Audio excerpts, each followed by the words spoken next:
주님께서 여러분과 함께 루카가 전한 거룩한 복음입니다.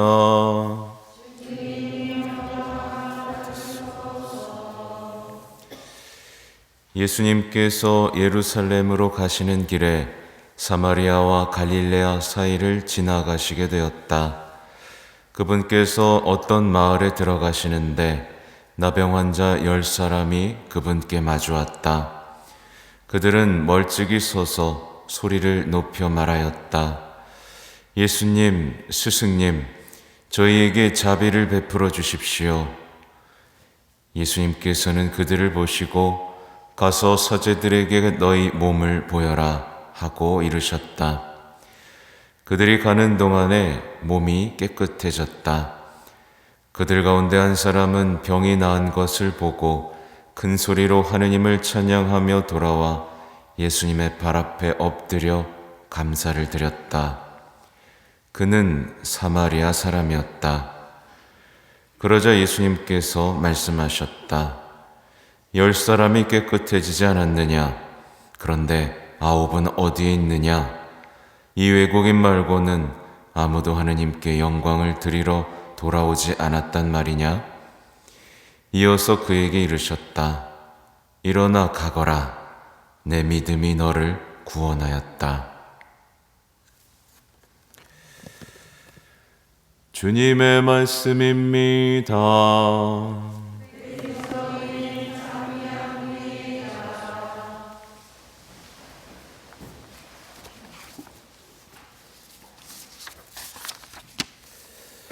참 예수님,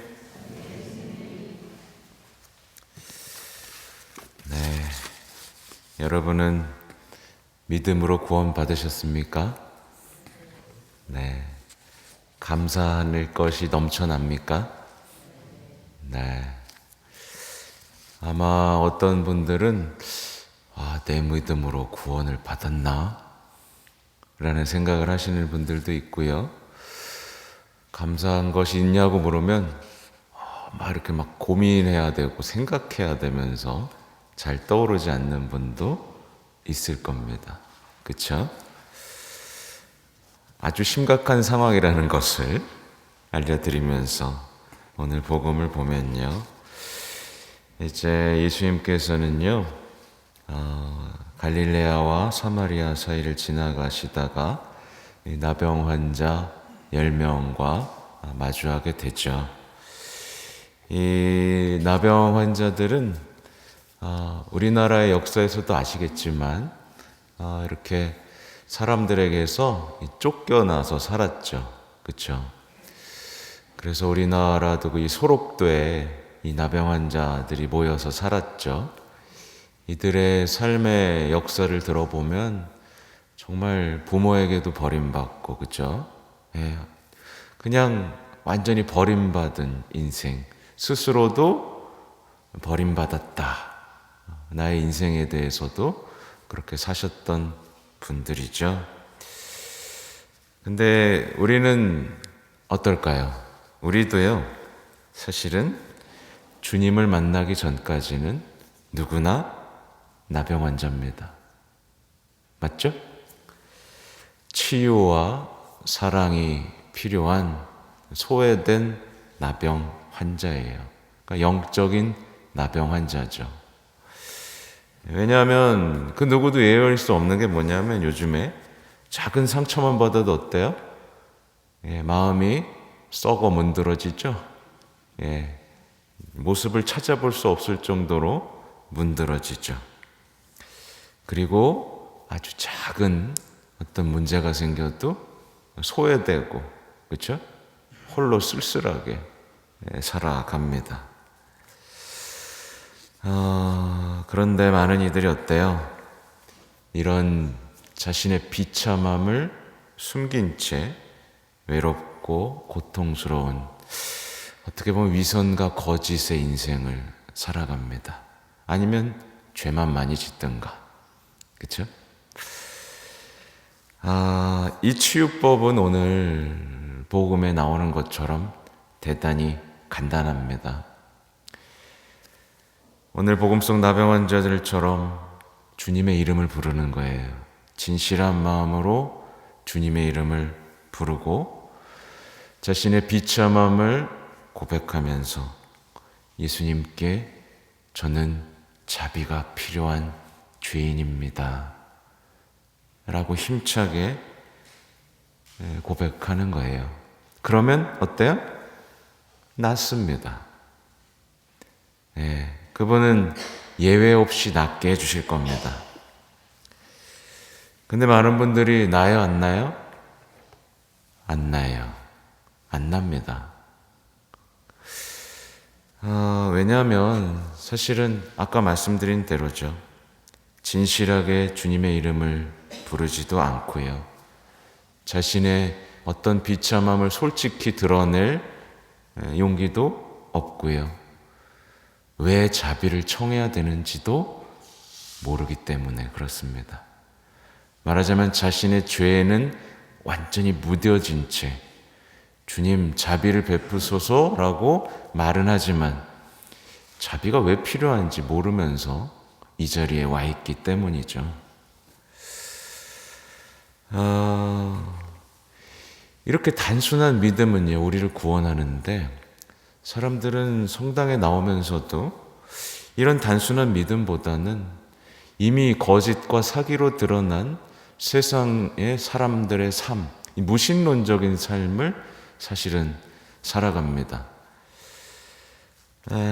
하나님과의 관계를 좁히질 못해요. 자신이 끊고 싶은 거예요, 사실은. 하나님 없어도 난 잘 살 수 있어. 그러니까 하나님을 인생에서 제외시키는 버릇이 있습니다. 그래서 성당 밖을 나가면 하나님 생각이 잘 안 나요. 감사할 것도 없고 기도도 안 하고, 그죠? 말하자면 그 속내에는 하나님 없는 낙원을 꿈꾸는 어떤 무신론적인 사고가 있는 겁니다. 매 순간 감사하고 생각하고 기도해야 되는데 자꾸 끊어지는 거죠. 그래서 십자가 앞에서 자비를 외치고 감사를 외치고 해야 되는데 왜 자비가 필요한지 모른 채 십자가마저 내 삶에서 지우고 살아가죠. 그래서 못 나고 있습니다. 그죠? 예수님께서는요, 그들을 보시고 가서 사제들에게 너희 몸을 보여라 라는 그 한마디 말씀만 하십니다. 아무 설명이 없죠. 말하자면 예수님께서는 이 나병 환자들이 바라는 방식으로 치유하지 않으세요. 우리가 나병 환자라면 어떻게 하길 바라겠어요? 좀 만져주고 안아주고 좋은 얘기도 해주고 하길 바라지만 예수님께서는 설명이 없이 가라 라고 말씀을 하시죠. 여러분 가시겠어요? 가실 수 있겠어요? 대단히 중요한 믿음입니다. 똑같이 또 돌아볼 수 있는 거예요. 많은 이들이요, 가라고 해도 안 갑니다. 그리고 멈춰서 있습니다. 내가 바라는 대로, 바라는 방식대로, 바라는 때에 고쳐달라고, 들어달라고 때를 씁니다. 근데 그런 신앙이란 존재하지 않아요. 내가 바라는 대로, 내가 바라는 방식대로 뭔가 변화되는 신앙이란 존재하지가 않습니다. 신앙은 언제나 수고로움입니다. 수고로운 모험이에요. 그래서 어떻게 보면 안락하고 보장된 삶을 떠나서 시키는 대로 믿고 움직여야 됩니다. 그래서 보세요. 가는 동안에 몸이 깨끗해졌다. 그러니까 시키는 대로 가면요, 그 동안에 주님의 말씀이 이루어지는 겁니다. 그렇죠? 근데 이제 가다가 한 사람이 병이 났나 봐요. 그리고 돌아옵니다. 나병 환자 모두가 병이 났어요. 그들은 이제 믿고 떠날 용기까지는 있었던 것 같아요. 근데 좀 드러나죠. 되게 치사한 어떤 마음이 드러나죠. 구원받고 싶기 때문에 예수님을 찾아온 게 아니라 그냥 뭐예요? 내 삶의 문제만 좀 해결하고 싶어서 찾아온 게 드러나죠. 그러니까 문제가 없어지니까 그냥 가던 길 갑니다. 나병 환자 모두 병이 나았지만 단 한 사람만 돌아오고 있어요. 지금 오늘날의 교회에 돌아온 사람들의 모습을 보시면 됩니다. 많은 그리스도인들이 예수님께 돌아와요? 안 돌아와요? 안 돌아옵니다. 감사할 것도 없고요. 체험도 없어요. 돌아오지 않습니다. 사실은요, 그들 안에 뭐가 사라진 거냐면 오늘 복음에 비추어 봤을 때 감사하는 마음이 사라져버린 거죠. 미사는요, 사실은 감사하기 위해서 드리는 겁니다.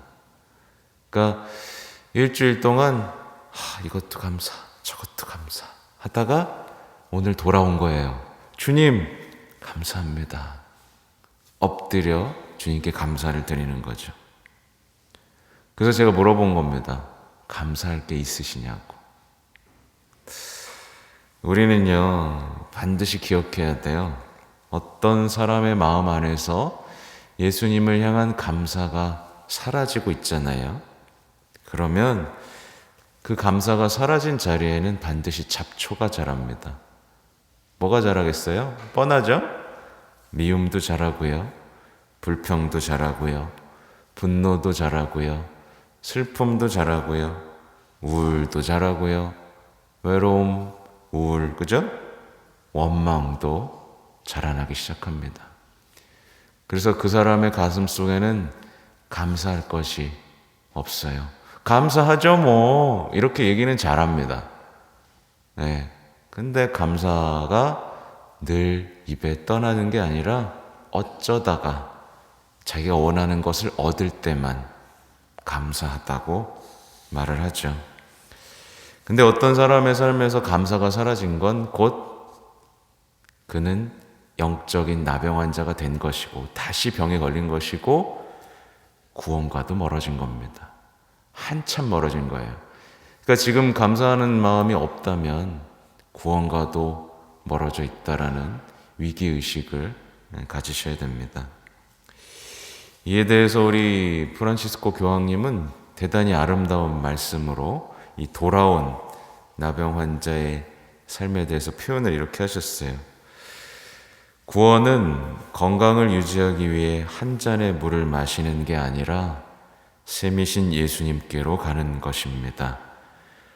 오직 그분만이 악에서 구해주시고 마음을 치유하십니다.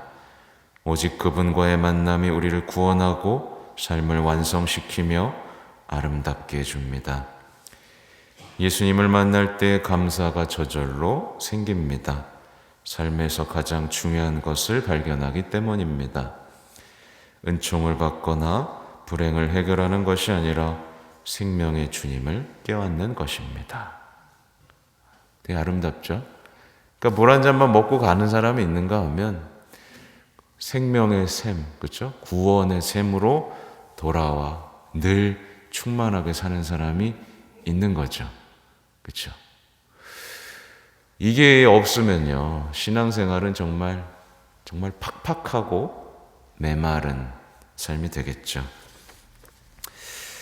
근데요, 보면 많은 신앙인들이요, 사실은 감사하고 살아요, 안 살아요? 안 살아요. 감사할 걸 못 찾습니다. 감사에 대해서 막 뭐 이렇게 얘기를 저길 듣잖아요. 그럼 감사할 것을 막 찾아요. 그래, 내가 살아있는 것도 감사, 오늘 일용할 양식을 먹는 것도 감사, 건강한 것도 감사, 막 감사하고 찾아요. 그러다 어때요? 금방 지칩니다. 지쳐요. 더 이상 감사하지 못해요. 잠깐 반짝 감사했다가 감사하지 못하죠. 성령의 불이 꺼지고 이제는 감사할 것들에 정말 제일 먼저 감사할 것이 무엇인지 우선순위를 아직 찾지 못했기 때문에 그런 겁니다. 제가 어제 어린이 미사 중에요, 진짜 놀라운 아이들의 감사의 기도를 들었어요.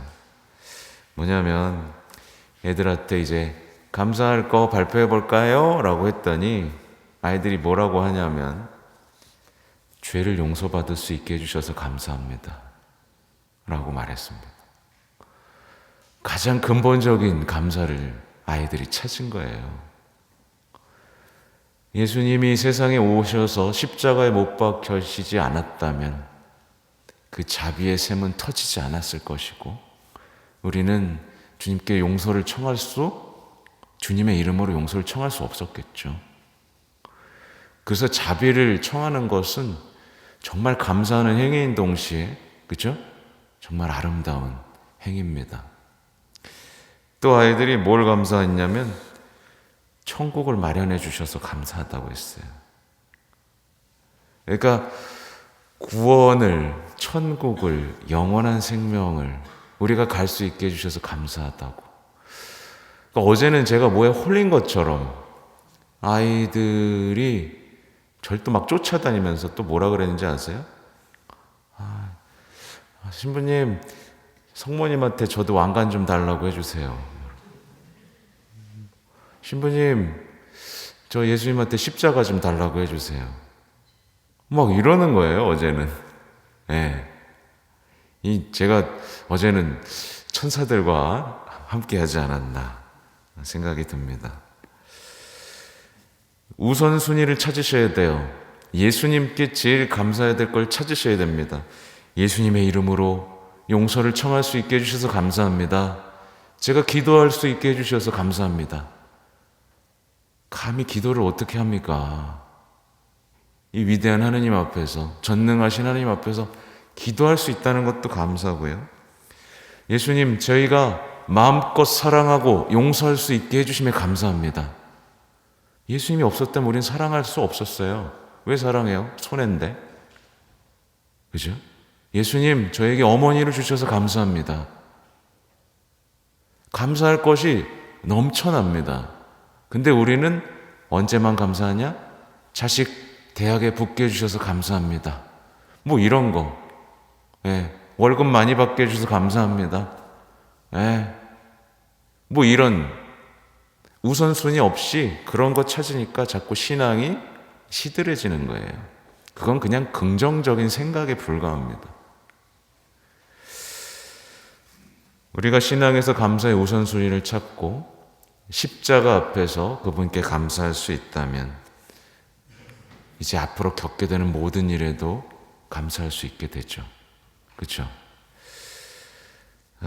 그랬을 때 우리의 삶은 이미 구원받은 것이고 이미 천국이라는 것을 기억하셔야 돼요. 바오로 사도의 말씀을 기억해야 됩니다. 언제나 기뻐하십시오. 끊임없이 기도하십시오. 모든 일에 감사하십시오. 이것이 그리스도 예수님 안에서 살아가는 여러분에게 바라시는 하느님의 뜻입니다. 성령의 불을 끄지 마십시오. 성령의 불이 꺼지면 기뻐하기보단 슬퍼하고 기도하기보단 놀러다니고 감사하기보단 원망하는 삶이 시작된다는 거 잊지 마시기 바랍니다. 아멘.